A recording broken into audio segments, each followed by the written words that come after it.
Halo viewers Podcast RSHS, pada kesempatan kali ini saya akan sharing mengenai dukungan keluarga dalam memberikan nutrisi pada pasien kanker yang menjalani kemoterapi. Untuk Anda yang saat ini sedang berjuang menemani keluarga yang mengidap kanker, tetap semangat ya. Meski mungkin terasa berat dan menimbulkan rasa cemas juga khawatir, tetap berusaha ingat kalau setiap dukungan dari kita ini sangat bermakna. Kondisi ini juga mungkin bisa dimanfaatkan untuk lebih memperhatikan, merawat, dan menyayangi keluarga kita yang sedang melawan kanker. Apa itu kanker? Kanker merupakan salah satu penyakit tidak menular yang setiap tahun selalu meningkat angka kejadiannya. Sel-sel kanker sendiri dapat mempengaruhi pada penurunan asupan makan, membuat pengosongan lambung lebih lambat, sehingga pasien mudah merasa kenyang, padahal makanan yang dikonsumsi hanya sedikit. Salah satu bentuk pengobatan kanker yang utama yaitu kemoterapi. Obat kemoterapi sendiri memiliki efek samping yang berhubungan dengan sistem pencernaan, sehingga mempengaruhi berat badan pasien akibat asupan makanan yang tidak terpenuhi. Berdasarkan penelitian, keberhasilan pengobatan kanker dipengaruhi oleh dukungan nutrisi yang tepat, dukungan lingkungan keluarga, orang-orang terdekat, dan bagaimana penanganan psikologis untuk meningkatkan motivasi dan rasa optimis yang kuat untuk dapat terus berjuang melawan kanker. Nah, sampai di sini bisa disimpulkan, dukungan keluarga dalam memberikan nutrisi sangat penting loh, agar pasien mendapatkan nutrisi yang optimal sehingga hasil pengobatannya pun optimal bagi pasien. Sekarang, mari kita bahas bagaimana sih bentukan dukungan keluarga yang dapat diberikan kepada pasien kanker. Yang pertama yaitu dukungan informasi.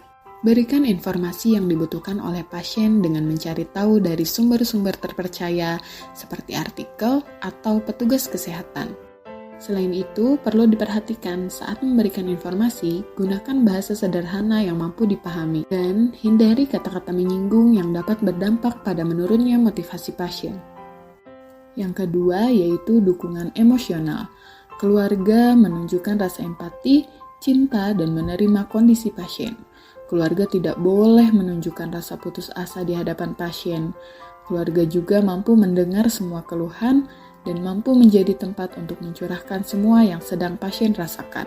Harapannya, mampu mengurangi beban yang pasien rasakan, pasien menerima kondisi saat ini, dan meningkatkan motivasi pasien dalam menyelesaikan prosedur pengobatan.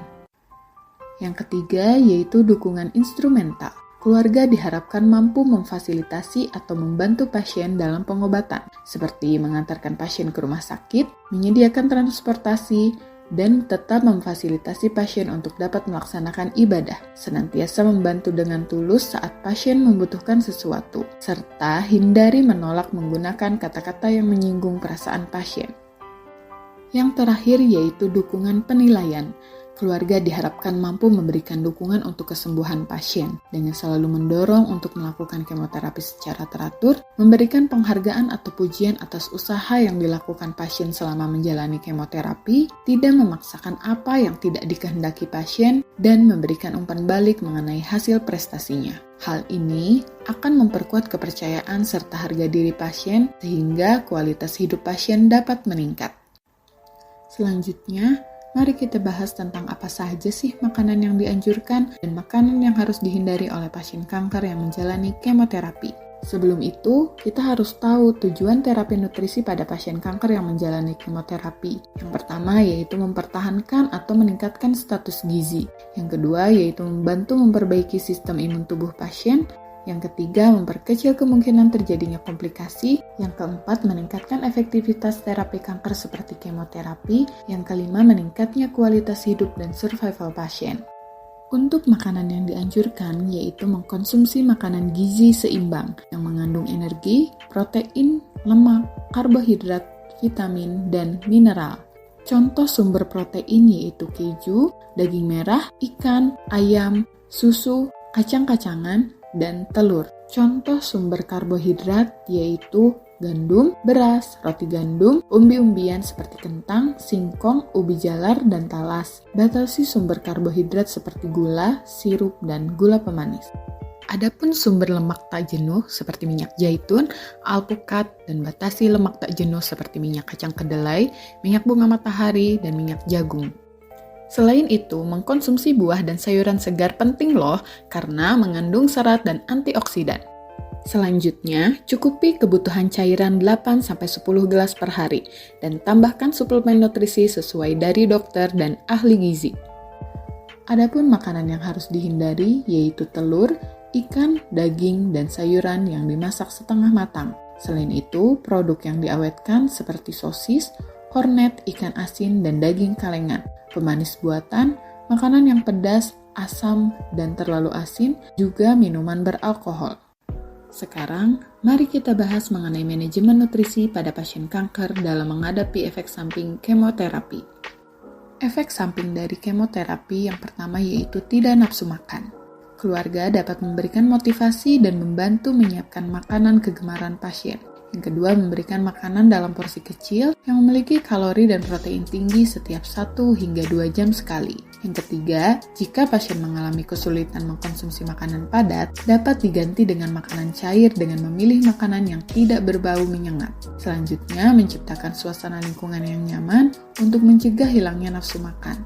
Membatasi minum saat makan, olahraga yang teratur, disesuaikan dengan kemampuan pasien seperti berjalan kaki sebelum makan. Keluhan selanjutnya yaitu mulut terasa kering dan terdapat luka di area mulut. Cara menanganinya dengan membantu meningkatkan asupan cairan 2 hingga 3 liter setiap hari. Memilih makanan yang lunak dan lembab yang mudah ditelan oleh pasien. Menghindari makanan yang dapat membuat mulut luka seperti makanan panas, pedas, terlalu asam, dan terlalu asin. Menjaga kelembapan mulut dengan pelembab bibir dan berkumur-kumur setiap 1 hingga 2 jam sekali. Dan yang terakhir, rajin membersihkan mulut dan gigi minimal 4 kali sehari, terutama setelah makan dan sebelum tidur. Keluhan berikutnya yang sering muncul yaitu mual dan muntah. Cara menanganinya dengan rajin mencuci mulut sebelum dan sesudah makan, minumlah sedikit demi sedikit dan hindari mengkonsumsi makanan pedas, berminyak, dan berbau menyengat yang dapat memicu rasa mual. Selanjutnya yaitu makan 5-6 makanan dalam porsi kecil di antara 3 makanan besar seperti puding, es krim, dan yogurt. Hindari membiarkan perut kosong karena akan memperburuk rasa mual. Dan yang terakhir, cobalah beristirahat dengan duduk tegak selama 1 jam setelah makan dan mengalihkan perhatian dengan mendengarkan musik, menonton video, atau berbincang dengan keluarga dan pasien yang dirawat di dalam satu ruangan. Efek samping berikutnya yaitu diare. Cara menanganinya yaitu dengan makan dan minum pengganti cairan hilang yang tinggi protein seperti sup dan pisang. Menghindari makanan tinggi serat seperti kacang kering dan sayuran brokoli atau kubis, makanan berminyak seperti gorengan, minuman panas, dingin, bersoda, atau kafein. Selanjutnya meningkatkan asupan cairan minimal 1 gelas setiap setelah buang air besar dan hindari produk susu hingga penyebabnya diketahui. Yang terakhir, minum obat anti diare bila perlu. Selain diare, efek samping dari obat kemoterapi juga dapat menyebabkan BAB menjadi keras. Cara menanganinya yaitu mengkonsumsi makanan tinggi serat dan menghindari makanan yang menyebabkan gas seperti apel, alpukat, buncis, susu, minuman bersoda, sampai sembelit hilang. Selanjutnya, minum 8-10 gelas per hari. Cobalah minum air hangat di pagi hari. Melakukan aktivitas fisik seperti berjalan dan berolahraga secara teratur. Dan yang terakhir, jika BAB tetap keras, pertimbangkan oleh dokter untuk pemberian obat pencahar.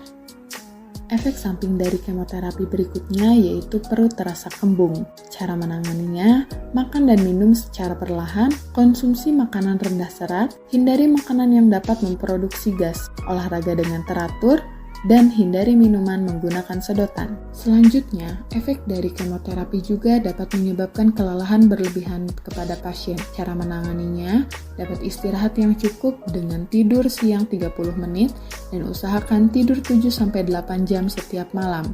Olahraga ringan secara teratur seperti berjalan kaki, meminta bantuan kepada keluarga saat merasa terlalu sulit untuk dilakukan secara mandiri. Yang terakhir, hindari kafein dan berolahraga di malam hari. Efek samping dari kemoterapi berikutnya yaitu kekurangan sel darah putih. Cara menanganinya, hindari konsumsi makanan yang dibeli di tempat yang kurang bersih. Usahakan untuk memasak makanan sendiri. Kedua, mencuci tangan yang rajin untuk memutus rantai penyebaran kuman penyakit. Dan yang ketiga, konsumsi makanan yang sebelumnya dicuci di air mengalir. Efek samping berikutnya yang umum terjadi yaitu kekurangan sel darah merah. Cara menanganinya yaitu dengan transfusi darah. Segera ke rumah sakit saat terjadi perdarahan. Dan yang terakhir, memenuhi kebutuhan nutrisi dengan mengkonsumsi makanan seperti hati, kacang-kacangan, daging merah, bayam, brokoli, dan lain sebagainya. Sekian sharing bersama saya kali ini. Ingat, dukungan kita sangat penting loh untuk pasien kanker dalam pemenuhan nutrisi demi meningkatkan kualitas hidup dan optimalisasi pengobatannya. Terima kasih.